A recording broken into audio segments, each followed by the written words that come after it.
sobrang kulit ng mga nagiging prospects mo na tipo ang ginagawa sa'yo, ginagawa kang tutor, ginagawa kang coach, na gusto nila lahat na lang isusubo sa'yo? Well, panoorin mo tong video na to at tuturuan kita kung paano ka magdi-decline sa kanila at paano mo sila mapapalaki in a way na darating yung time na sasabihin nila, sige nga, hire na kita. Okay, game! Kung ngayon mo lang ako napanood, ako po si Neil Raikel and I help freelancers grow their freelancing business, and we have a podcast called $1 Million Filipino Freelancers sa Spotify. Subscribe ka doon. 300 plus ratings na kami as of this time. August 2023 ngayon. Anyway, game! Sabi nga natin is lead with value. Tinuturuan mo siya nung diskarte. Pero ang tinuturo mong diskarte is yung overview. Siyempre, hindi mo naman pwedeng ibigay lahat. Bakit? Una, mayaman ka ba? Marami ka namang pera. Marami kang oras, kaya mong i-donate. Kung hindi, okay, at may asawa ka, may mga mahal ka sa buhay, may anak ka, well, makinig ka. Lead ka na with value, bigay mo yung overview kung paano gagawin, and then let them implement. Ngayon, pag ang sinabi ng kliyente is, sige nga, kapit tayo, turuan mo nga ako paano mag-run ng Facebook ads na yan.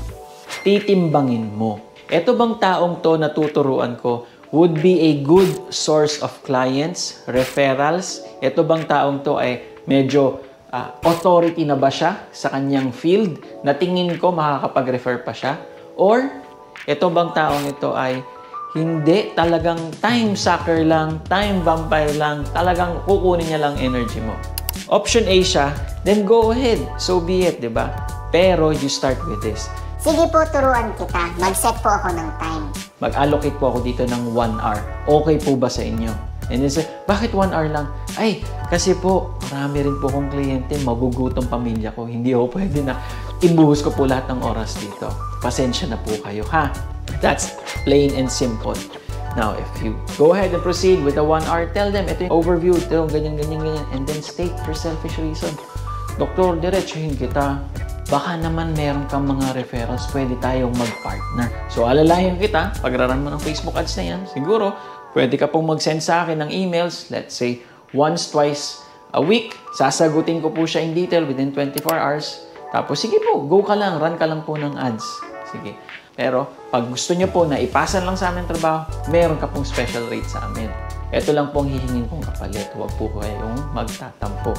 Pwede po ba sana na mag-partner po tayo, gumawa tayo ng workshop, tapos mag-invite po kayo ng mga fellow doctors na ito po yung pagraran ng ads. If sila naman ay nasa option 2, yung talagang wala talaga, yung hindi sila good source of referrals, hindi sila maging good source of clients, wala talaga, walang credibility, walang mabibigay sa iyo na parang pampaangat ng business mo, ng freelancing business mo, then be very upfront and say this. Doktor, gustuhin ko man, pasensya ka na po, loaded po talaga ako ngayon.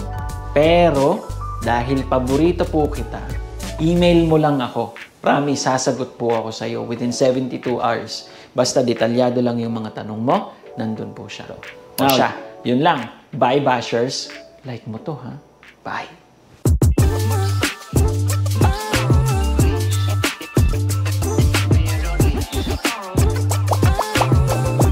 Kasalanan maging purita, bawal maging pagbebe.